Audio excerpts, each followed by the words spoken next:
తెచ్చుకోవాల్సిన అవసరం ఉంది. అందరి కలయిక, అందరూ కలిసి పనిచేయడమే. మొన్న రాష్ట్ర ఎన్నికల్లో ఒక సునామీ వచ్చింది.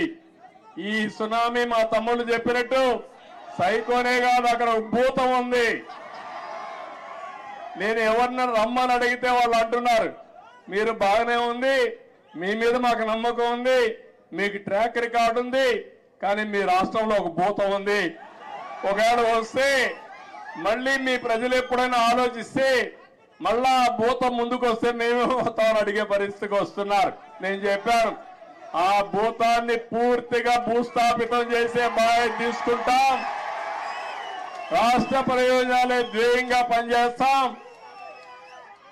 ఆ రాష్ట్రంలో మీరు చూస్తే రాజకీయాల్లో అర్హత లేని వ్యక్తులు రాజకీయాల్లోకి వస్తే ఏం జరుగుతుందో దానికి నిదర్శనం మొన్న 5 సంవత్సరాలు. ఇప్పుడు నేను నిరూపించాల్సింది, రాజకీయాల్లో ఎలాంటి వ్యక్తులు మంచి వాళ్ళు ఉంటే ఏం జరుగుతుందో అది నిరూపించే సమయం వచ్చిందని చెప్పి కూడా నేను మీకు తెలియజేస్తున్నా. ఎక్స్పెక్టేషన్స్ ఎక్కువగా ఉన్నాయి. ఆకాశంలో చాలా మంది ఈ రోజే అయిపోవాలని కూడా ఆలోచిస్తున్నారు. కానీ అక్కడ ఖజానా చూస్తే ఖాళీ అయిపోయింది. పనిచేసే వ్యక్తులు కూడా లేరు. అన్ని సమస్యల సుడిగుండంలో ఉన్నాం. పర్వాలేదు, భగవంతుడు ఎప్పుడు నాకు ఒక ధైర్యాన్ని ఇస్తాడు. ఎప్పుడు కూడా సంక్షోభంలో అవకాశాలు వెతుక్కోవడం నా నైజం.